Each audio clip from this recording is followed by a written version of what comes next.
नमस्कार साथियों, आज हम पढ़ेंगे संविधान के प्रमुख स्रोत। भारत के अंदर 1935 का भारत शासन अधिनियम लागू था। भारत की आजादी के समय तो 1935 का भारत शासन अधिनियम है। इस अधिनियम के बारे में कहा जाता है कि भारत का जो संविधान है, भारत का संविधान इस कानून का क्या है? ऋणी है। क्या है? ऋणी है। ऋणी क्यों है? क्योंकि भारत के संविधान के अधिकतर जो स्रोत है, अधिकतर जो पार्ट है, जो भाग है, वो यहीं से जोड़ा गया था। यानी कि 1935 के भारत शासन अधिनियम को मद्देनजर रखते हुए भारत के संविधान में अनुच्छेद, धाराएं हैं, कुछ उपबंध जोड़े गए थे। बहुत ज्यादा पार्ट जोड़ा गया था। हम ये कह सकते हैं कि यदि 100% संविधान है, उसके अंदर से 75% संविधान तो ये का यही ले लिया, पूरा ले लिया। इसलिए भारत का संविधान 1935 के भारत शासन अधिनियम का क्या है? ऋणी। अब ऋणी क्यों है? क्योंकि जब संविधान सभा भारत के अंदर बनाई गई थी, संविधान सभा, तो संविधान सभा के साथ सचिवालय भी बनाया गया था। सचिवालय यानी कि इसको अपन संविधान सभा का सचिवालय कह सकते हैं। तो सचिवालय के जो अन्य जो सदस्य थे, वो सदस्य बी.एन. राव की देखरेख में, बी.एन. राव की देखरेख में, बेनेगल नरसिंह राव की देखरेख के अंदर सचिवालय के जो सदस्य थे, वो क्या बना रहे थे? संविधान का प्रारूप तैयार कर रहे थे। अब वे प्रारूप तैयार क्यों कर रहे थे? उनको किसने कहा था? तो उस समय भारत की आजादी के समय जो वायसराय थे, कौन वायसराय कौन थे? Lord Wavell. ये कई बार प्रश्न पूछा भी गया है कि भारत की आजादी के समय वायसराय कौन थे? Lord Wavell. तो लॉर्ड वेवेल ने कहा था कि हम भारतीयों के लिए एक संविधान सभा बना रहे हैं, और वो संविधान सभा क्या बनाएगी? संविधान बनाएगी। इसके लिए आप संविधान का एक पहले से प्रारूप तैयार कर दीजिए। तो प्रारूप तैयार करने के लिए लॉर्ड वेवेल ने एक संवैधानिक सलाहकार बनाए गए थे, बी.एन. राव को। जबकि बी.एन. राव न तो संविधान सभा के सदस्य थे और संविधान सभा में कभी निर्वाचित भी नहीं होते, ये तो ICS अधिकारी थे, इनका कोई लेना देना ही नहीं था। लेकिन फिर भी लॉर्ड वेवेल ने इनको, बी.एन. राव को क्या बना दिया था? संवैधानिक सलाहकार बना दिया था। तो बी.एन. राव ने क्या कहा? तो बी.एन. राव ने सचिवालय के लोगों से सलाह की, भाई कैसे करें। तो इन्होंने, बी.एन. राव ने यह सलाह दी कि हम 1935 का जो भारत शासन अधिनियम जो चल रहा है हमारे ऊपर, इसी को भारत के संविधान में जोड़ेंगे, प्रयास करेंगे जोड़ने का। कुछ महत्वपूर्ण जो चीजें होगी वो भारतीय परिस्थिति के अकॉर्डिंग, भारतीय लोगों के अकॉर्डिंग, यहाँ के वातावरण के अकॉर्डिंग ये बातें इसमें जोड़ेंगे। तो कहते हैं कि इस 1935 के भारत शासन अधिनियम के तहत 321 धाराएं थी, 13 अनुसूची थी, या इसको अपन ये कह सकते हैं कि अनुच्छेद, और इसको अनुसूची कहेंगे, अनुसूची, और 14 भाग थे। 14 क्या थे?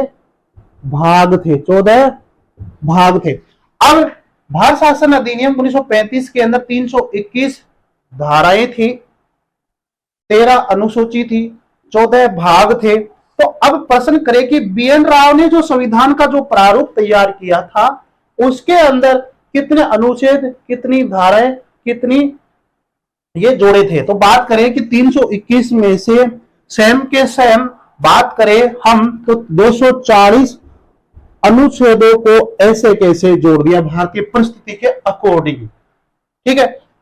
अनुसूचियों के बारे में बात करें तो कहते हैं कि भारत के संविधान के अंदर, मूल संविधान के अंदर 8 अनुसूचियां थी, तो इसके अंदर 13 थी, तो 13 में से 8 ले ली। 321 अनुच्छेद थे, उसमें से 240 ले लिया, और भाग तो 14 के 14 ही लिए हैं। ठीक है। तो अब जो बी.एन. राव ने, जो बी.एन. राव जो संवैधानिक सलाहकार था, उसने जो संविधान का प्रारूप जो तैयार किया था, वो प्रारूप के अंदर 1935 का भारत शासन अधिनियम के बातों को जोड़ा। और क्या क्या जोड़ा वो आपके सामने है। 321 में से 240 अनुच्छेद जोड़े, 13 अनुसूची के अंदर से 8 अनुसूची रख दी, और 14 भाग में से 14 भाग कर दिए। इस प्रकार से ये प्रारूप तैयार हो जाता है। अब प्रारूप होने के बाद में वो 29 अगस्त 1947 के दिन प्रारूप समिति बन जाती है, तो उसको दिया जाता है। प्रारूप समिति के अध्यक्ष डॉक्टर भीमराव अंबेडकर थे। फिर भीमराव अंबेडकर की निगरानी में हमारा संविधान के अंदर कुछ संशोधन होता है, कुछ जोड़ा जाता है, वो मैंने आपको डाल दिया है। तो हम इसीलिए ये 1935 का जो भारत शासन अधिनियम है वो भारतीय संविधान का ऋणी कहलाता है। ये अब बात करते हैं प्रमुख स्रोतों के बारे में। अब बात करते हैं कि भारत शासन अधिनियम से भारत का संविधान लगभग 75% लिया गया है। लेकिन मोटा मोटा हम देखें, बात करें कि ये जो किताब है, इस किताब से बात करें भारत की अर्थ राज व्यवस्था, एम लक्ष्मीकांत के बारे में बात करते हैं, ज्यादातर प्रश्न यहीं से आते हैं। तो इसमें दे रखा है कि भारत का संविधान क्या है, ऋणी है। किसका? भारत शासन अधिनियम 1935 का। और संघीय जो ढांचा है, जो संघीय जो तंत्र बना हुआ है वर्तमान के अंदर, वो किसकी देन है? भारत शासन अधिनियम 1935 की। राज्यपाल का कार्यालय कैसा होगा उसके बारे में भारत शासन अधिनियम से लिया गया है। न्यायपालिका तो आपको पता है कि सबसे पहले कलकत्ता में सुप्रीम कोर्ट बना था, लेकिन वो प्रिवी काउंसिल था, उसके खिलाफ भी लंदन में याचिका लगाई जा सकती थी। तो कलकत्ता के अंदर जो सुप्रीम कोर्ट बना था एक बार, लेकिन उसको सुप्रीम नहीं कह सकते थे। उसका जो मुख्य न्यायाधीश था सर मॉरिस गवेयर था, ये प्रथम थे उस समय। लेकिन आजादी के बाद में जो सुप्रीम कोर्ट बना उसके मुख्य न्यायाधीश सीजेआई है एच.जे. कानिया, ये आप जरूर लिखें। तो न्यायपालिका की जो व्यवस्था है वो भारत के अंदर वो भारत शासन अधिनियम 1935 के देन है। लोक सेवा आयोग का कॉन्सेप्ट भी भारत शासन अधिनियम 1935 है। आपातकालीन उपबंध ये भी 35 का अधिनियम है। प्रशासनिक सेवा लोक सेवा आयोग ये भी यहाँ की देन है। ध्यान दें, आपातकालीन उपबंध भारत शासन अधिनियम 1935 से है, लेकिन आपातकाल के समय जो मौलिक अधिकार स्थगन हो जाते हैं, हट जाते हैं, उनका उल्लंघन हो जाते हैं, वो है जर्मनी से। ब्रिटेन के संविधान से क्या ग्रहण किया गया है? ऐसा नहीं है कि दुनिया के तमाम देशों में घूमकर संविधान सभा के सदस्य लोग कि ऐसे कैसे उठाकर डाल दिया, यानी कि उन चीजों को पढ़ा है और उनके भारत को फिर उनकी भारत की परिस्थितियों के अकॉर्डिंग यहाँ पर संशोधन करके लिखा है। संसदीय शासन व्यवस्था, अब संसदीय शासन व्यवस्था देखिए ब्रिटेन से ली गई है, तो ब्रिटेन की संसदीय शासन व्यवस्था अलग है और अपनी अलग है। वहां अलग तरीके से चुनाव होता है, अपने अलग तरीके से चुनाव होता है। ठीक है, तो संसदीय जो व्यवस्था का जो ढांचा है एक देखा है मोटा मोटा, वो ब्रिटेन से लिया गया है, ब्रिटेन के संविधान से। विधि का शासन, विधायी प्रक्रिया की कानून कैसे बनेगा, विधि कैसे बनेगी, ये सब कुछ ब्रिटेन से लिया गया है। मंत्रिमंडल प्रणाली, जैसे कि सामूहिक रूप से लोकसभा के प्रति मंत्रिपरिषद उत्तरदायी रहती है, वो मंत्रिमंडल प्रणाली। परमाधिकार लेख, ये परमाधिकार लेख क्या है? परमाधिकार लेख, तो ये परमाधिकार जो लेख शब्द है ये भी ब्रिटेन से लिया गया है। संसदीय विशेषाधिकार, संसद के अधिकार। द्विसदनात्मक विधायिका जो है ये भी ब्रिटेन की देन है। एकल नागरिकता का जो कॉन्सेप्ट है, क्योंकि भारत में एकल नागरिकता है पूरे देश की, तो ये ब्रिटेन की देन है। तो ये मोटे मोटे जो पॉइंट है इनको आप जरूर याद रखें। अब बात करते हैं कि अमेरिका के संविधान से भारतीय संविधान में क्या जोड़ा गया है कि उद्देशिका और प्रस्तावना। अब आपको पता है कि दुनिया में सबसे पहले जो संविधान बना था वो अमेरिका में बना था। तो अमेरिका के अंदर संविधान सभा ने सबसे पहले प्रस्तावना बनाई थी, यानी कि उद्देशिका बनाई थी। तो वहां की प्रस्तावना को देखकर हमारे संविधान निर्माताओं ने यहाँ पे संविधान की जो प्रस्तावना है उसको यहाँ पर जोड़ा था। लेकिन अगर बात करें कि संविधान की जो प्रस्तावना के अंदर जो भाषा ली गई है वो कहाँ के? ऑस्ट्रेलिया के संविधान से ली गई है, ऑस्ट्रेलिया के संविधान से ग्रहण की है। लेकिन उद्देशिका या प्रस्तावना का जो कॉन्सेप्ट है वो अमेरिका से है। अब अमेरिका की जो प्रस्तावना है संविधान की, वहां पर एक शब्द लिखा हुआ था कि हम भारत के लोग। ये जो शब्द है वो सेम का सेम अमेरिका के संविधान की प्रस्तावना से लिया गया कि हम भारत के लोग। इसका आपको पता है कि हम भारत के लोग का मतलब क्या है?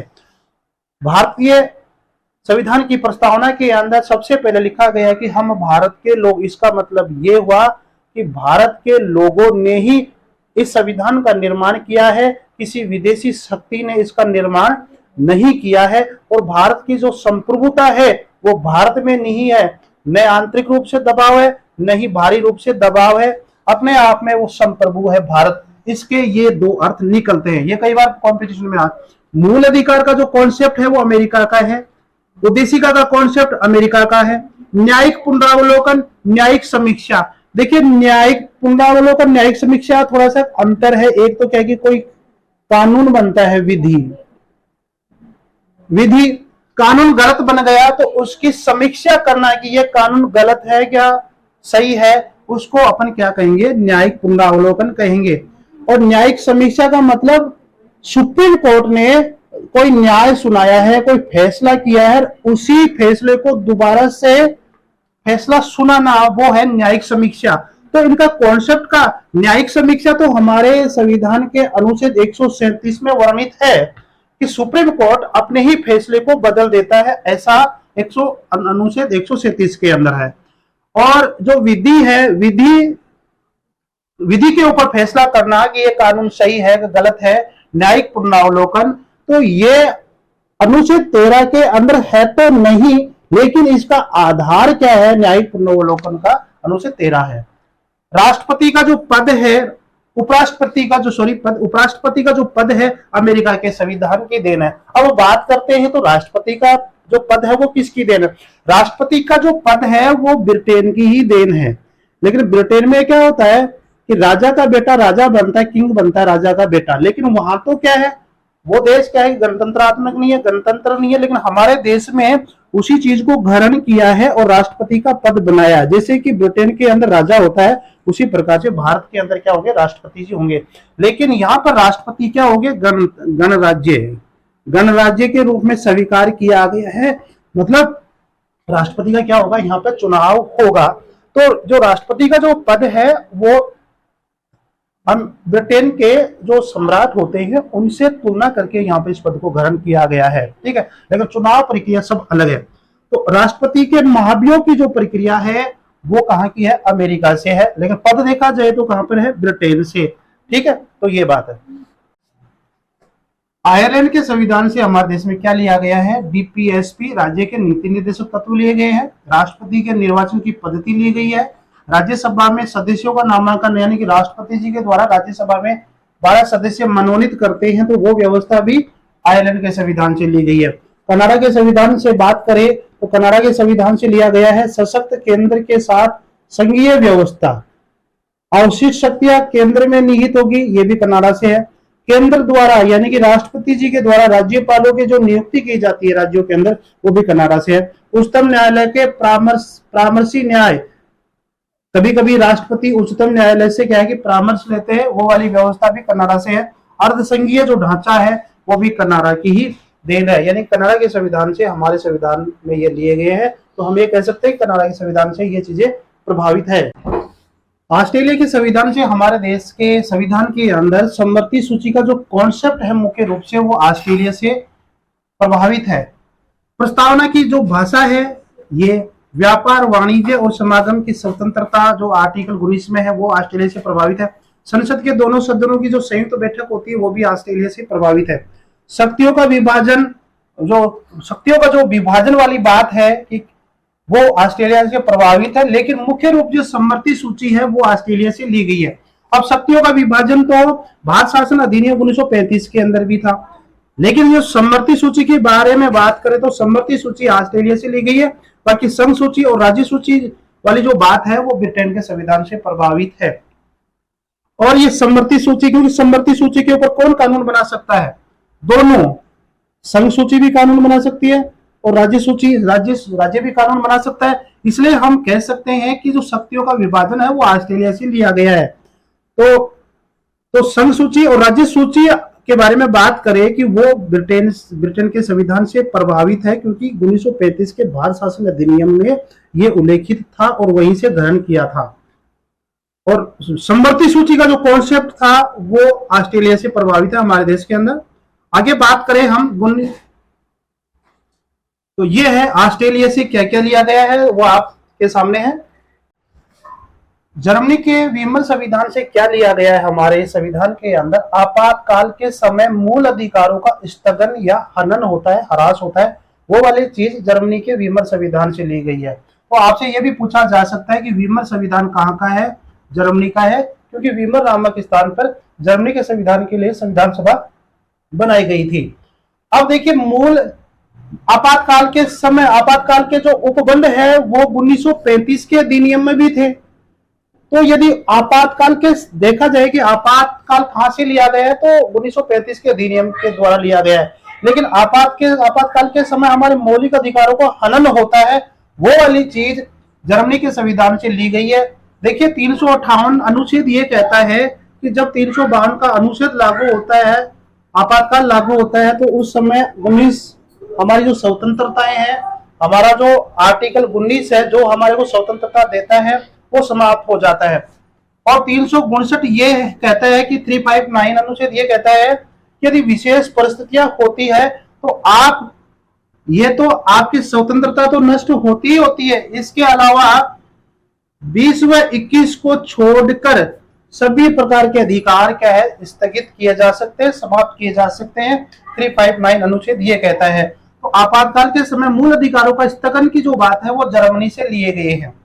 सोवियत संघ के संविधान से क्या क्या लिया गया है, मौलिक कर्तव्य लिए गए हैं। प्रस्तावना के अंदर जो न्याय जो है, प्रस्तावना के अंदर 3 प्रकार के न्याय बताया था मैंने आपको, सामाजिक, आर्थिक और राजनीतिक न्याय। ये जो न्याय वाली बात है वो सोवियत संघ से ली गई है। पंचवर्षीय योजना का जो कॉन्सेप्ट है जो अब बंद हो गया है, वो भी सोवियत संघ से लिया गया है। फ्रांस के संविधान से हमारे देश में क्या क्या लिया गया है, गणराज्य शब्द अर्थात गणतंत्रात्मक जो शासन व्यवस्था है वो फ्रांस के संविधान की देन है। यानी कि गणतंत्रात्मक शासन व्यवस्था है वो हमारे प्रस्तावना के अंदर भी लिखा हुआ है। तो फ्रांस से प्रस्तावना प्रभावित है, हमारा संविधान प्रभावित है। प्रस्तावना के अंदर स्वतंत्रता, समता और बंधुता वाली जो शब्द है वो भी फ्रांस की देन है। दक्षिणी अफ्रीका के संविधान से क्या लिया गया है, संविधान में संशोधन की जो प्रक्रिया है, संविधान में संशोधन 3 प्रकार से होता है, लेकिन अनुच्छेद 368 संविधान संशोधन से संबंधित है। उसके अंदर संविधान संशोधन की प्रक्रिया 2 दे रखी है। तो जो 368 वाली जो बात है, संविधान में संशोधन की प्रक्रिया 368 वाली जो बात है वो दक्षिणी अफ्रीका से ली गई है।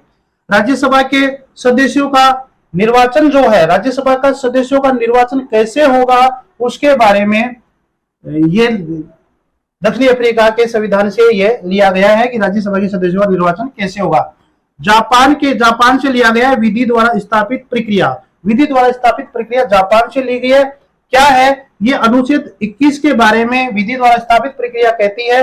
और इस बुक के अंदर ये दे रखा है कि विधि द्वारा स्थापित जो शब्द है, विधि द्वारा स्थापित प्रक्रिया वाला जो शब्द है वो अनुच्छेद 21 के अंदर है।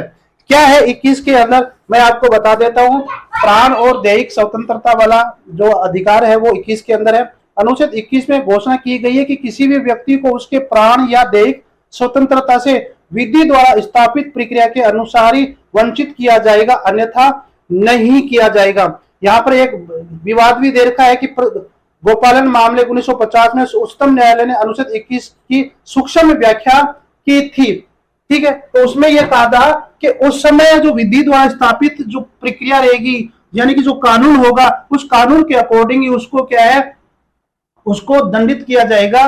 उसको प्राण और दैहिक स्वतंत्रता है, उसके ऊपर किसी प्रकार का आघात होगा, वो उस समय का जो कानून प्रक्रिया होगी उसी के अकॉर्डिंग होगा। नया कानून व्यवस्था उसके ऊपर लागू नहीं होगी। तो ये विधि द्वारा स्थापित प्रक्रिया का जो उल्लेख है अनुच्छेद 21 के अंदर है, ये जापान से प्रभावित है। तो ये कुछ कॉन्सेप्ट था कि कौन से संविधान से क्या लिया गया है। तो बारीकी से थोड़ा सा इसको आप देखते रहिए। नमस्कार साथियों, जहां रहिए मस्त रहिए, वीडियो को जरूर सब्सक्राइब कर लें।